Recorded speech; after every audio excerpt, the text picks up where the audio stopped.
Welcome to Understanding the Unhoused. My name is Joshua. Through a series of interviews with individuals who are experiencing homelessness, my intention with this podcast is to increase compassion and empathy for the unhoused.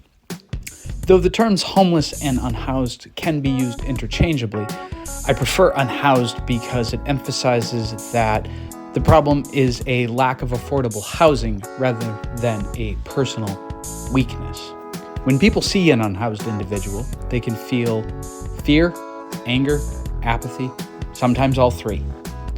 My hope is after hearing their stories, hearing what it's like for them on a day-to-day basis, it will make it clearer that these are just people.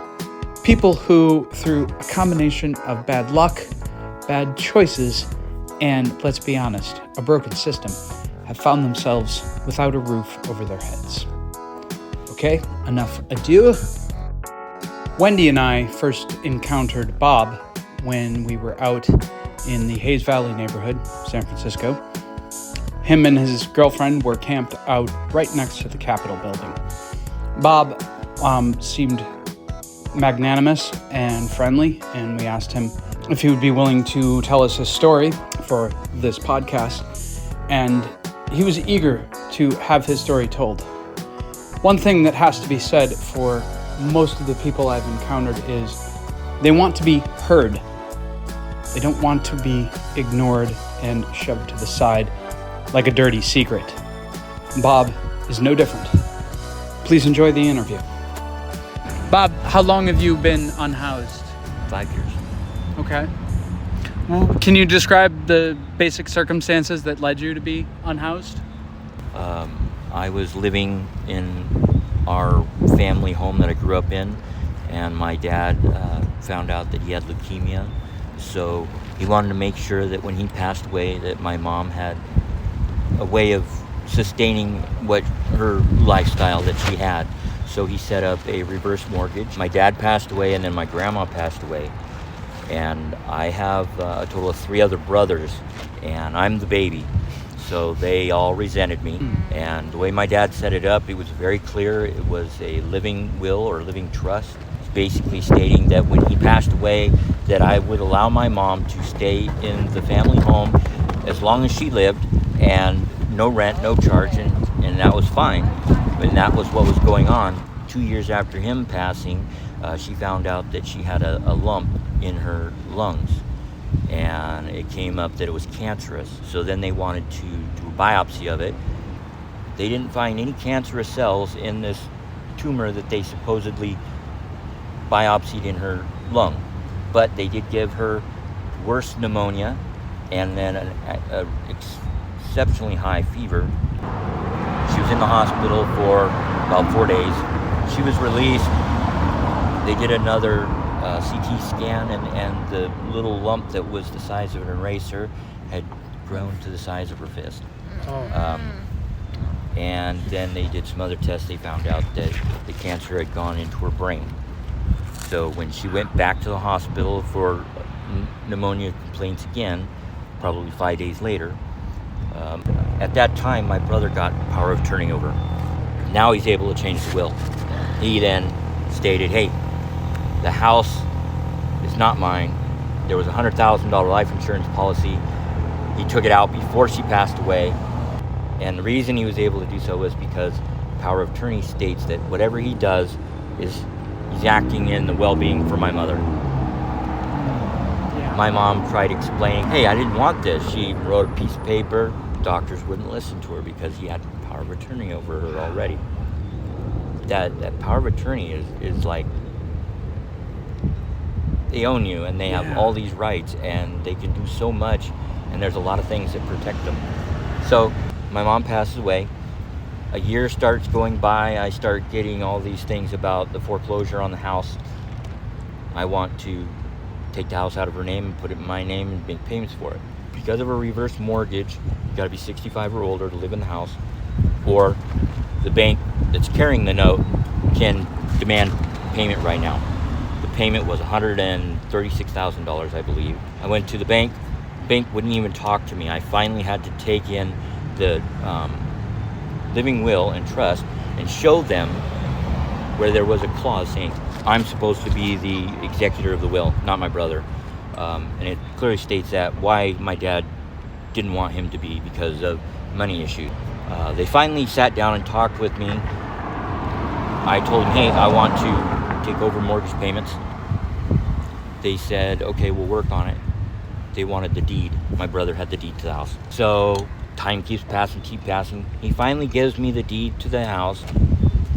I have the house maybe 3 months. December 6th, my birthday, they foreclosed, and at the courthouse sold my property to the highest bidder. And then on Valentine's Day, they tell me that, hey, you got to vacate the property, that doesn't belong to you anymore. There's a clause in there that I filed a stay of execution is what I think it was called, and they put some paperwork on my gate, and I thought, hey, you have to serve somebody personally. No, they don't. They, without my knowledge, went to the judge and said, hey, we're going to put the paper on his gate. That's going to be good as gold. I'm 1.5 miles from the gate, so I don't know what's going on. I actually had video of the goat eating it. And so I presented that with the judge. Damn. And the judge is already talking to the person that bought the property when I walk in for my stay.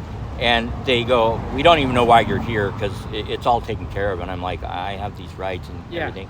And he's all, well, not actually, because you already served. And I said, sir, I've never been served. And he goes, well, they played your served papers on your gate. And I'm like, oh my. And I said, I got video of a goat eating it. And they're like, oh, that's bull. And so I had to vacate a 4.5 acre property. And I had my shop and business there. It's rural area, I had farm animals. So 20 ducks, 20 chickens, 4 llamas. And what did they do? Yeah. They're supposed to, I read in the thing that the people that bought it, they're supposed to actually take care of any animals or anything that's there.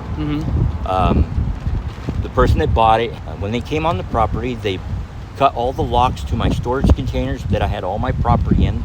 So these are things that didn't belong to these people. They robbed it. They opened the gate and let my llamas out into the street. Luckily, I have great neighbors at the time. They helped round them up. We found homes for all the cats, dogs, and chickens, and ducks, and llamas. And then all I had really was my truck that I was living in. And then was living in Fort Bragg. I'm a computer-controlled machinist. Really? Oh yes, I have an education background, everything. I was making $128 an hour. And what happened with that? So I'm working away. I love my job. I get up 4 a.m. and work until 4 p.m. Wow. So 12 hours a day, and then 6 hours on Saturday. We just get a brand new machine. It's been in the building for just under a year. It's like a $2 million machine. They bought it from Germany. I went to a special 3-week class. They flew me to Nevada for it. They had somebody go to Germany where they purchased the machine from, and everything came back, and it was doing great. Awesome thing, trying to make things run faster. And so being the type of machinist I wasn't just the computer operator. I was also the maintenance guy for it, and also programmer and the operator. I noticed there was some oil leakage. They have a thing called lockout tagout. It's where there's one lock and one key, and you sign it out, and you put this lock on the power system that goes to it. And then I climbed in the machine, and this machine, when you turn it on, it takes about 1.5 minutes to get all the way up full speed. Okay. Lots of gears. Yeah. While I'm in there, it's not supposed to turn on. But all of a sudden, the machine turns on while I'm in there. Oh my God. And I'm in close proximity to these bars, and it starts turning, and I start screaming, hey, I'm in here. Yeah. Other machinists that know what's going on come to my aid, and they start putting pry bars in these gears. Meanwhile, my my shoes and shoelaces have been caught in something, and I'm beginning to be twisted. And so the machine is now getting turned off, but it's still twisting. I don't know how many scenarios I came up with how to die, but I did. Yeah. Getting ripped in half and everything. I got twisted really bad. It blew out my lumbar S1 nerve. I mean, all my back here, all the vertebrae of the cushioning thing has been popped and exploded. And the reason it got turned on was somebody cut the lock off, and that person is one of the main owners of the business, his son, which he wanted to show some friends of his this machine and how it worked, and so he cut the lock off. Oh my God. But that's not going to be shown anything. It's going to show operator error, which somehow I turned the machine on from inside. Wow. Is how it's been broke. And then a couple months later, I'm laid off because I'm now injured and this. So they let you go and... Let's see, that would have been 2000. And then... Oh, wow. Whoa. Yeah, they Okay. had me come back. I think I was only laid off for about 4 months. Uh-huh. They had me come back, and I worked for another full year. So from 2000 to 2001. And at 2001, the business wasn't making enough money, so they shut down and I was laid off again. So you started off in Mendocino. Yep. How did you get down here? Went to Fort Bragg where I met my wonderful partner, and then we're still homeless, living in the vehicle. Mm-hmm. From Fort Bragg, we went to Santa Rosa, just because really nothing offered in Fort Bragg, and it started getting cold and wet. And in Santa Rosa, because of my work injury, I was placed on fentanyl lozenges. Oh. And I was on those for 2 years. We're trying to settle my case from workers' comp and Social Security and the state so that I can then move on. They're saying, oh no, we're not going to allow you this and that. And being in the workers' comp situation and with Social Security, the private place that Retech had for insurance, they're who I'm fighting, and everything that my doctor wanted to do, they denied. This medication that I'm taking is like $1,000 twice a month. Wow. I can't take it. They cut me off of everything. So I turned to drugs on the street to relieve it. I started out with heroin, and then, heroin's expensive. Can't afford it. I'm only getting $650 a month for that settlement that I got. Living in the vehicle, and then finally, we're in Santa Rosa. Drugs are a little cheaper there, but then they're saying that drugs are cheaper down here.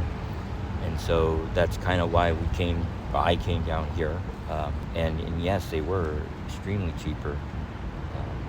And I can control my pain. And I was living out here on the streets for almost 2 years when the HOT team came by and saw me camped out on the side of the side of the street. Yeah. And they were saying that, if we offer you this SIP hotel, will you go to it? And I said, yeah, and it was a good deal. And so that's when they moved me to the Vertigo. And I was flying a sign to make money, and because the other way is stealing. I'm not good at that, so didn't do that. Flying a sign, and then What do you do to get through your day now? well, to get through These days. after being now placed back out on the street, Right.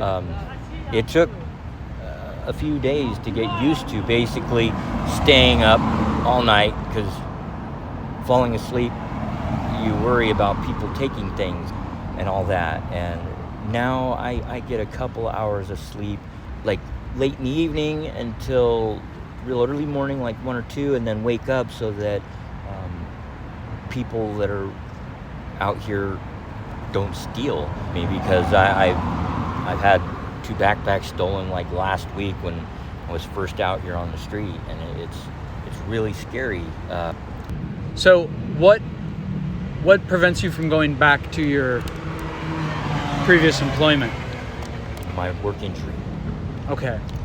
So it's definitely stated that my injury is well over working amount, because if I was to work, I would need medication that would then put me, at an unsafe level to work, because okay, yeah, very focused type of right. job and dangerous. There's big machine. It's cutting metal. The one thing about the Disability Administration is they do not see anybody as permanently disabled. You have your short-term disability, and then you have long-term disability, but there's never a permanent disability. My rating from the psychiatrist and from the physical doctor added up to 72% disabled. So I'm not able to do that physical labor anymore. Okay. I probably could have a job where I could sit down, but I can't sit down right. for more than an hour, because the fidget muscle spasms are what get me really. And so how does that affect you out here? Because you have to be on the street all the time. I can stand up, sit down anywhere I want to, as long as I'm not blocking the sidewalk. I see. How has the city treated you since you've been here? Like, do you feel like the enforcement out here is fair, or? No, because there's a lot of really horrible people out here, and it's not just a homeless person per se. It's somebody that has no disregard for themselves, first of all. Mm-hmm. Mm-hmm. And then they have no regard for the city and do what things like, I was in the park close to here. It mm-hmm. was very sunny. I was up talking like this, and then there's no bathrooms around here, none whatsoever. I needed to change my pants, and so I started to place a blanket over me, and the Parks and Recreation ranger that came over to me and stated that he noticed that I had some drug paraphernalia, and I knew that I was in the park, and I said, "Which drug paraphernalia are you talking about?" And he saw an orange cap on top of my stuff. And I go, "Okay, I'm sorry." And so I go, "I'm just changing my pants." And he grabs my blanket and pulls it almost off. And I said, "Excuse me, I told you I'm changing my pants." He goes, "Well, go ahead and change your pants if that's what you're really going to do. I'm going to stay here and make sure of it, because in my experience, when people place a blanket over their head, they start doing drugs." And I'm like, "Okay, fine." So I showed him. I changed my pants, put my blanket on my cart, and he had gone down and apparently found somebody else that was doing drugs in the park and wrote them a ticket. Right. I didn't get one because I wasn't doing that, but he immediately assumed I was. Yeah. I don't do that in children areas. I know that's a felony, so stay away from there. But I've noticed people in there doing things that they're not supposed to be, and I can't say anything to them. They have, like, urban alchemists. Some of them are really great. They come from prison backgrounds, and they're like, "Hey," they explain, "this is my job. You can't post up here. You need to move along." Those ones are great. But then there's the ones that they're out to prove that they now are reborn. And the reborn, again, people from prison that they won't associate with anybody doing drugs or that. And if they see anybody or think anybody's doing drugs, they immediately pass judgment on them, condemn them, and get you out of here. You got to leave, or we're calling the cops, or they start filming me, and it's like, "Hey, I didn't give you permission to film me," and stuff like that. And it's really difficult. I come from a really great educational background. Yeah. I'd walk into Walmart, I wouldn't feel like I was being watched, and now I try and keep myself clean. My hands get dirty sometimes. Sometimes my hair isn't completely, but here in San Francisco, you walk into a store and they're immediately on you like you're stealing. Can't get away from that stigmata. What do you think the biggest misperception is of the unhoused in the city, or just in general? Everyone that's unhoused is also immediately given that they're on drugs and they're no good persona. There's a lot of great people in the city. My dad told me a long time ago that, the answer is always no unless you ask, or a closed mouth never gets fed. And that's true. Out here, when I go and fly a sign, I give them a big smile. I say, hey, have a wonderful day. And I get feedback from that my sign doesn't say, hey, I need money or anything like that. It just says, anything helps, even a smile. God bless. And, but, people do donate to me, and it's wonderful. Once in a while, I get those crazy guys that come by and say, get a fucking job, or you're a lazy slob, or this and that, and they have no idea what my background is. And that's fine, but it's mixed conception out here. There's lots of people that I would consider, they're stuck up, and they turn out to be really nice, wonderful people. Right. Then there's other people that kind of look like, hey, they're a little down on their luck, or maybe they're unhoused, and get away from me, don't touch me, don't talk to me, and it's like, okay, and so it's a seesaw battle. Sure. So, being here, do you think that you have a chance to get out of this situation in the city? I believe so. Yeah, I do. You think the city offers with the programs, but at the same time, it's difficult to get on them. You have to have patience. Like we told you, I've already, went through that and then got unhoused again. And so now it's like trying to get back in. Got to be at the right time, right hot team, and the way that, there's different programs. I've been looking online. They got a 311 where you can talk to somebody and you can get on the wait list. Also applying for GA, government aid. The hot team that goes around, there's certain individuals that actually have kind of the power to see what beds become available, and they've got first choice of them. Okay. So that's what I had coming by, but then I had my backpack stolen with my phones in it, and then I didn't have a way of contacting them, and today's like a holiday, so they won't be out again. So tomorrow, hopefully I'll be able to call them, and because I've got the paperwork, I just now need to have a bed open up where I can get placed and start this process of getting housed again. What advice would you give to someone who either found themselves to be unhoused or feels like they're about to be? If they feel like they're about to be, definitely get in and to the mayor's office, or to I'm not sure what it's called, but where they will help you if you're getting evicted because of rent non-payment. They can help you where I think right now there's a moratorium. Nobody can actually evict you because of non-payment of rent. Unfortunately, that is ending very soon. Oh, yeah. Okay. So there's gonna probably be a lot more unhoused out here because of that. Once you're evicted, it's very hard to get back in. So if you can stay in for every reason possible, to the point where the cops have to come and don't be like, oh, I'm going to be a good guy and I'm going to go ahead and leave because you're asking me to. You have rights. So until the cops come and they actually tell you you have to leave, and at that time they really can't. If you've been renting, you have rights where they have to go to the courthouse and get a judge's eviction. Even if a landlord hands you eviction papers and say you've got to leave, it's not legal. It's asking you to leave. It's not telling you to. So if you can just stay in, but once you're out, then you've got nothing to stand on. Yeah. And then for people that are out, believe in yourself, take care of yourself first of all. When people out here look at you, if they look at you and you're just completely oblivious as to what you present yourself as, that's a big thing.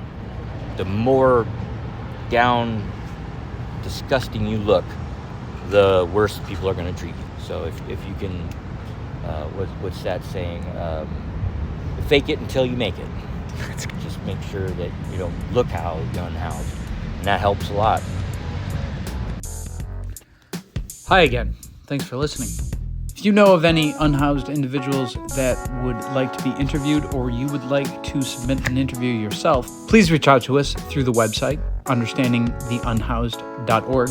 Click on the contact button, send us a quick message. We'll get back to you as soon as we can and get things moving. Also, while on the site, if you're feeling generous, please click on the donate button. There is a very low overhead for this podcast, but there are costs involved, especially when Wendy and I go out to the unhoused community. We always want to have supplies with us, and funds are always welcome to help that along. Thanks again for listening. I hope after hearing these stories, you will have a little more compassion, a little more empathy, and a better understanding of the unhoused.